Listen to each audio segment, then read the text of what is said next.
नमस्कार बंधुरा बांगाली सेरा हेसेले सबाइके स्वागत।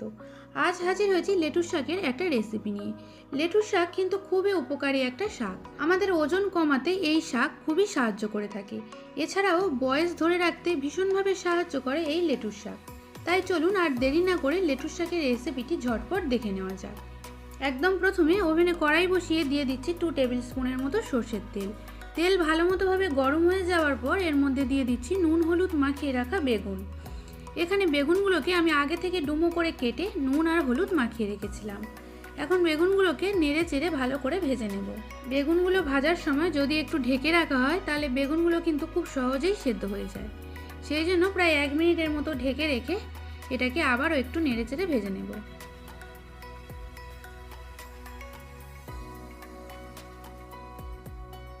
ঢেকে রাখার জন্য কিন্তু বেগুনগুলো খুব সহজেই সেদ্ধ হয়ে গেছে। বেগুনগুলো মোটামুটি ভাজা হয়ে গেছে, এবার এগুলোকে তুলে নেব।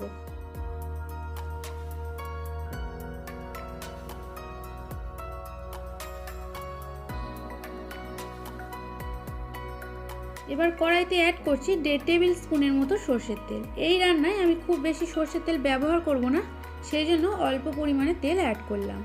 তেল গরম হয়ে যাওয়ার পর একটা শুকনো লঙ্কা ফাটিয়ে দিয়ে দিলাম আর দিয়ে দিচ্ছি অল্প একটু কালো জিরে। এবার এই শুকনো লঙ্কা আর কালো জিরেটাকে তেলের ওপর 10 থেকে 15 সেকেন্ডের মতো নেড়েচেড়ে ভেজে নেব। ফোড়নটা থেকে একটা সুন্দর গন্ধ বেরোতে শুরু করে দিয়েছে, তাই এবার এর মধ্যে অ্যাড করছি আগে থেকে ডুমো করে কেটে রাখা আলু। এখানে আমি দুটো মিডিয়াম সাইজের আলু আগে থেকে ডুমো করে কেটে রেখেছিলাম। আর যেহেতু আলুটাকে আগে থেকে ভেজে নিইনি, সেই জন্য আলুটাকে এখন তেলের ওপর একটু ভালো করে ভেজে নেব।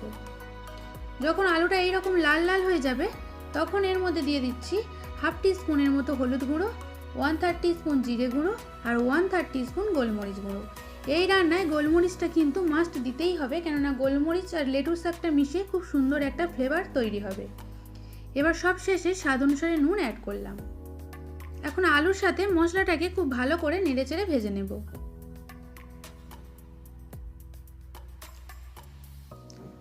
আলুর সাথে মশলাটা ভালো মতো ভাবে মিশে যাওয়ার পর এর মধ্যে কেটে রাখা লেটুস শাকগুলো দিয়ে দিচ্ছি।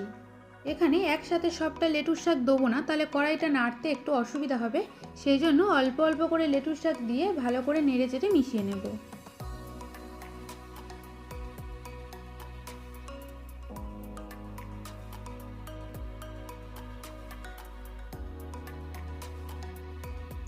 শাকটা একদমই কমে গেছে, তাই এবার বাকি লেটুস শাকটা অ্যাড করব। এখন এই শাকটাকেও ভালো করে নেড়েচেড়ে মিশিয়ে নেব। আর আমি বাড়িতে এইভাবে লেটুস শাক রান্না করার পর কিন্তু সেটা খেতে খুবই ভালো লেগেছিল, তাই আপনারাও অবশ্যই এইভাবে বাড়িতে লেটুস শাক রান্না করে খেয়ে দেখবেন আর কেমন লাগলো আমাকে অবশ্যই করে জানাবেন। শাকের সাথে সবকিছু ভালো মতোভাবে মিশিয়ে নেওয়ার পর অ্যাড করছি দুটো চেরা কাঁচা লঙ্কা আর এর সাথে ভেজে রাখা বেগুনটাও অ্যাড করে দিচ্ছি। যেহেতু আলুটা প্রায় হাফের মতো সেদ্ধ হয়ে গেছে, সেই জন্য এই সময় বেগুনটা অ্যাড করলাম। সব সবজিগুলোকে এবার খুব ভালো করে নেড়েচেড়ে মিশিয়ে নেব।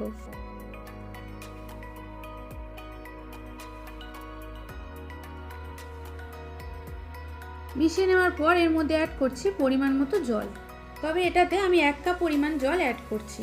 খুব বেশি জল দিলে এটা ঘেঁটে যাবে, তখন কিন্তু এটা খেতে খুব একটা ভালো লাগবে না, সেই জন্য 1 কাপ পরিমাণ জল এর মধ্যে অ্যাড করলাম। আর টেস্টটাকে ব্যালেন্স করার জন্য অল্প পরিমাণে একটু চিনি অ্যাড করছি। তবে আপনারা যদি এই তরকারিতে চিনিটা না খেতে চান তাহলে চিনিটা দেবেন না। চিনিটা দেওয়ার পর সব সবজিগুলোকে ভালো করে একটু নেড়েচেড়ে মিশিয়ে নিচ্ছি। এরপর এটাকে মিডিয়াম ফ্লেমে ঢাকা দিয়ে 3 থেকে 4 মিনিটের মতো রান্না করে নেব। 3 থেকে 4 মিনিট হয়ে গেছে, ঢাকনা খুলছি। জলটা কিন্তু একদম শুকিয়ে গেছে। এবার সব সবজিগুলোকে একটু ভালো করে নেড়েচেড়ে মিশিয়ে নেব।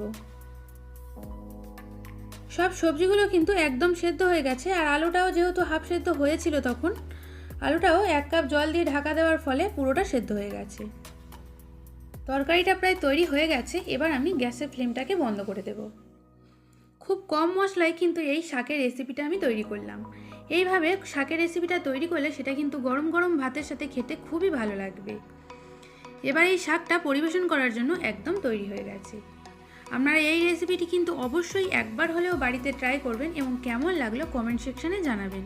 ভালো লাগলে লাইক এবং শেয়ার করতে ভুলবেন না। আর আমার থেকে নিত্য নতুন রেসিপি পেতে আমার চ্যানেলটিকে সাবস্ক্রাইব করে পাশে থাকা বেল আইকনটি প্রেস করে দেবেন। সবাই ভালো থাকবেন, সুস্থ থাকবেন, ধন্যবাদ।